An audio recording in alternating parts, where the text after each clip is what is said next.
Chegou a hora de mais uma rodada de perguntas.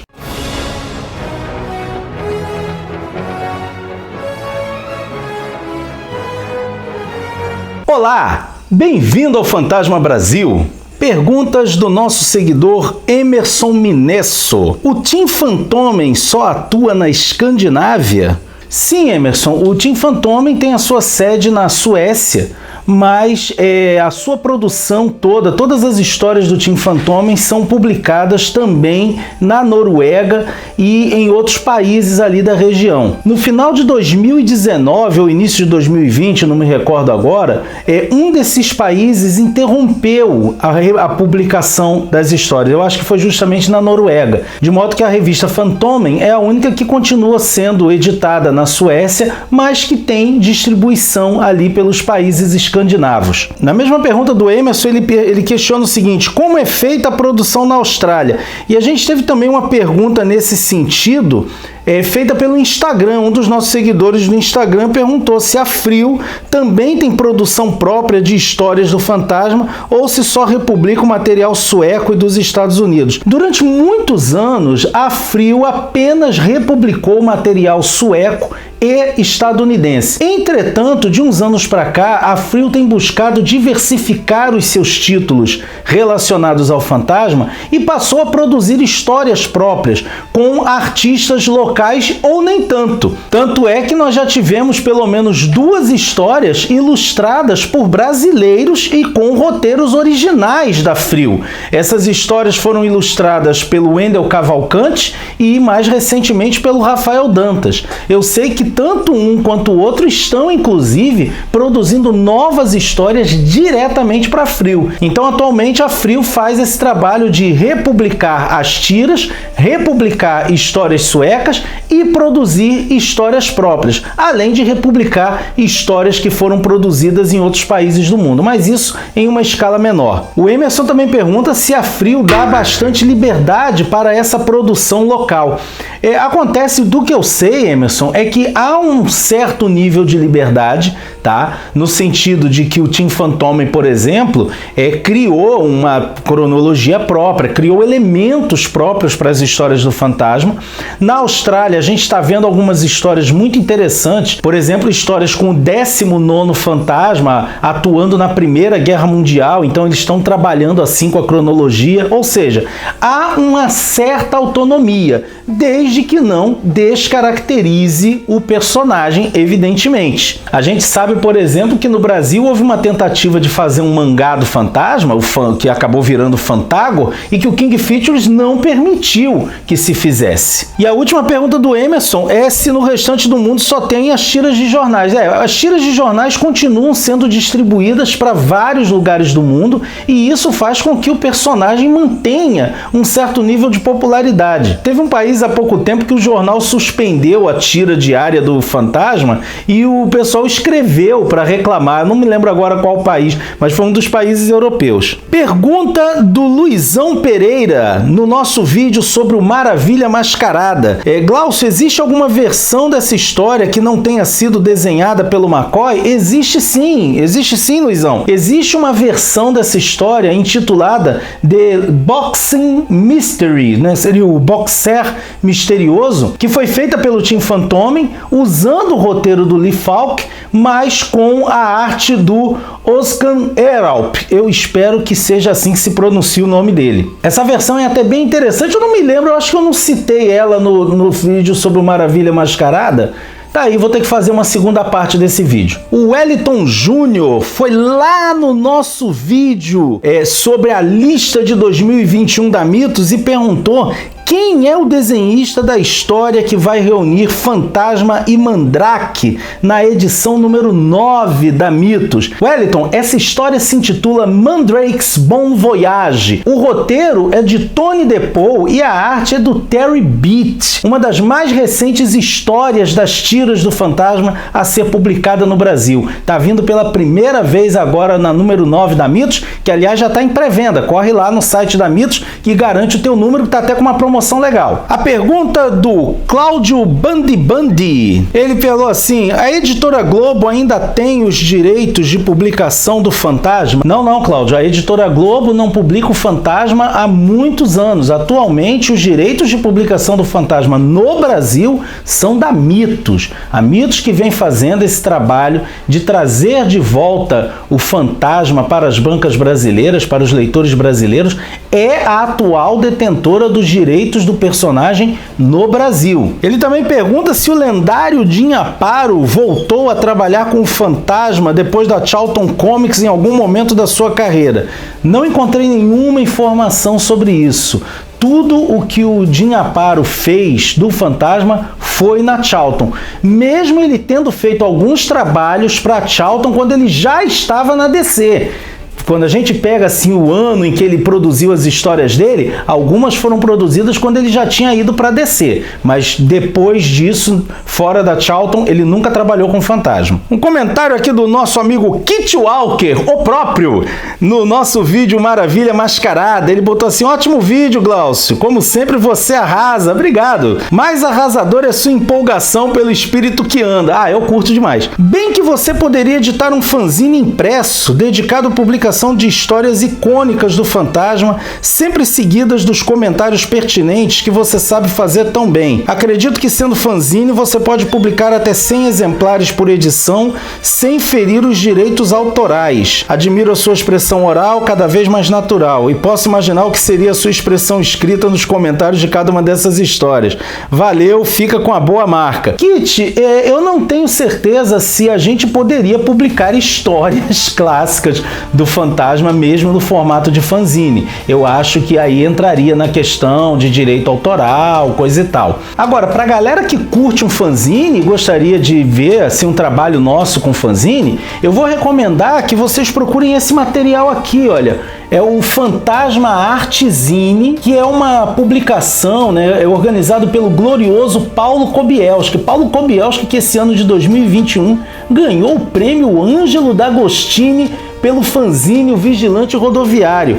Ele já está produzindo o 5º número do Fantasma Artzine e eu colaborei em todos os 4 números e vou colaborar no 5º número também. Inclusive, nesse 4º número, tem uma história em quadrinhos, né, produzida por fãs com um roteiro meu. Quem quiser de repente conhecer, eu deixo aqui o link para a página do Paulo Kobielski para você conhecer o trabalho dele. É um trabalho realmente muito bacana para todos os fãs do espírito que anda. Eu não sei se eu teria a perna para produzir um fanzine, né? Eu acho que assim tem que ter uma cabeça muito legal. O nosso seguidor Alberto Pessoa, sempre análises interessantes e importantes para fãs e pesquisadores de história em quadrinhos.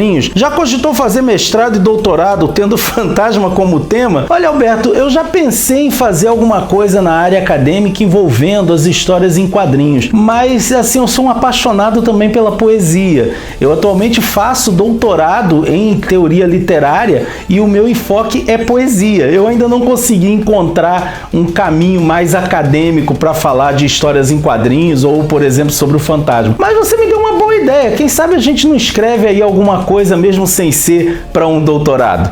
Pergunta do Gustavo Pereira. O Fantasma já teve alguma história que se tivesse passado ou com alguma referência a Portugal? Olha, Gustavo, eu me lembro de já ter lido histórias em que ele fala de Portugal, mas até onde eu pesquisei não tem nenhuma história que se passe em Portugal. Para quando sai o vídeo sobre a história do Fantasma no Brasil colonial? Rapaz, eu faço uma lista de temas para poder ir falando aqui no canal, mas assim, como eu faço um vídeo por semana, muitas vezes eu tenho que ir muito na vibe do que tá me interessando naquele momento, o que deu tempo de eu reler, né? Às vezes eu programo para fazer o vídeo de um tema, chega na hora eu gravo de outro tema que de repente me chamou mais atenção dias antes. Então assim, tá na minha lista, mas eu não vou te dar assim uma data de quando vai sair, mas eu vou prometer para você que eu vou marcar ela lá na minha listinha como uma prioridade. Ele também pergunta onde encontrei informação sobre o crossover do Fantasma com o personagem paquistanês, o Pakir. Cara, quem trouxe essa história pra gente foi o Celso Nunes. Ele inclusive me revelou que a tradução que tá lá no no blog Fantasma Brasil, foi coisa que ele foi inventando, porque ele não sabia ler o paquistanês, não conseguiu escrever no Google Tradutor, então ele mesmo foi inventando. Mas a história tá lá, eu nem sei como é que ele achou isso. O Silva fez uma pergunta que eu vou deixar para fazer um vídeo só sobre isso. Ele fez uma pergunta se o fantasma entrará em domínio público nos próximos anos. Como é que isso funciona? Aguarda que eu estou preparando um vídeo sobre o assunto. Estou fazendo umas pesquisas sobre direito autoral de personagem em quadrinho para a gente fazer um vídeo bem legal aqui. Pergunta do Glauco Lacerda. Tem histórias do fantasma, daquelas feitas por fãs, como o grupo Fantomen, que foram incluídas no cânone do personagem e hoje em dia são consideradas oficiais? Assim, Glauco, o Team Fantomen não é um grupo de fãs, ele é um grupo oficial, tá, de produtores de histórias do fantasma. Então, assim, muitos elementos das histórias do Team Fantomen foram agregadas ao cânone das tiras do KFS. Agora, histórias feitas por fãs, as fanfics, que eu saiba, só existe uma fanfic que acabou sendo considerada como material oficial, que foi a minha. A fanfic Demônios na Floresta Negra, que foi publicada na Fantasma Especial de 80 anos da Frio.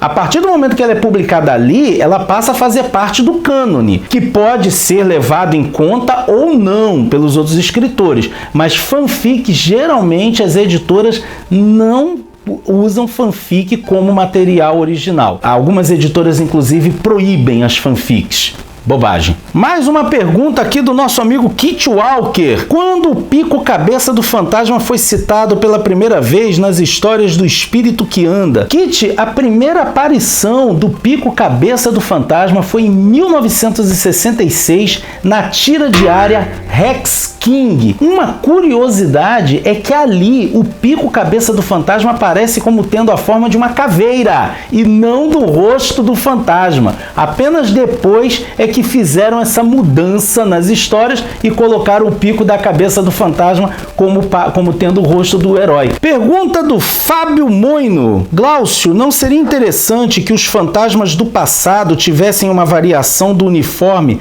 mais de acordo com as vestimentas da época em que viveram? Me corrija se estiver errado, pois sou novato nesse universo, mas sempre que vejo fantasmas anteriores, eles estão com o mesmo traje do 21º. Você não está errado não, Fábio. Geralmente quando retratam os fantasmas anteriores, retratam como tendo o mesmo uniforme. Agora, eu acho essa sua ideia ótima. Inclusive, ela já foi levada a cabo por algumas editoras. Por exemplo, na saga Hearts of the Darkness, da Frio australiana, nós temos um fantasma anterior, não me lembro agora qual a numeração dele, né? Eu li essa história já tem um tempo, que a máscara, por exemplo, não tem as pupilas brancas, é uma máscara mesmo, e você vê que ela é presa aqui atrás, ela não é tão oculta. Você vê as costuras da roupa. A Dynamite, quando trabalhou com o fantasma, trabalhou muito com essa ideia de variações do uniforme. Tem inclusive uma cena na série The Phantom King, que traz o Lothar como fantasma, que aparecem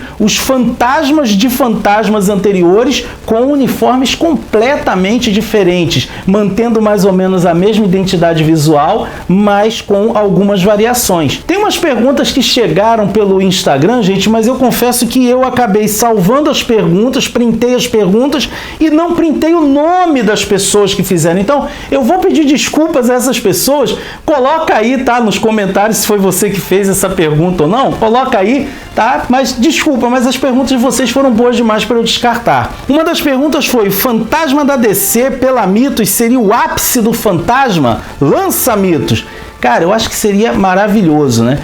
A Joana uma vez respondeu, a Joana Rosa da Mitos respondeu num comentário da página deles que o problema de lançar o fantasma da DC é que quando envolve DC e Marvel que também publicou o fantasma, a Panini é a detentora dos direitos de distribuição no Brasil. Então, elas teriam que negociar com o King Features, com a DC e com a Panini, e isso acabaria encarecendo muito o material, tornando talvez muito difícil trazê-lo para o Brasil nesse momento. Mas ela mesma já falou que a ideia não está descartada. Ela é difícil, mas não impossível. Você conhece algum super-herói brasileiro que é parecido com o Fantasma? Tem sim, ó, tem dois pelo menos que eu me lembro de cabeça, que é o Escorpião e o Homem-Lua. Eles trazem características muito semelhantes às características do Fantasma. Quando nós fizemos o vídeo sobre as cópias do Fantasma, nós comentamos um pouco mais sobre esses personagens. Vou deixar o cardzinho aqui para você poder ir lá. O Fantasma já enfrentou alguma criatura mística ou sobrenatural? O elemento sobrenatural nas histórias do Fantasma é sempre complicado, porque mesmo quando você tem algumas coisas que parecem indicar o sobrenatural, não fica muito claro se é ou não sobrenatural, ou então depois aparece uma explicação que mostra que não era tão sobrenatural assim. A gente já viu histórias em que o Fantasma enfrenta vampiros e que no final se revelam bandidos usando a lenda dos vampiros. Tem uma história dele publicada pela Moonstone, onde o Fantasma enfrenta zumbis, que eram pessoas submetidas a uma fórmula, mas assim, não eram zumbis exatamente. Agora, por exemplo, na aventura Nat Turner, que foi publicada recentemente pela Mitos, nós vemos ali o elemento sobrenatural muito claramente. E assim, aquele meio do caminho entre é ou não é, você tem essa questão assim sempre subentendida.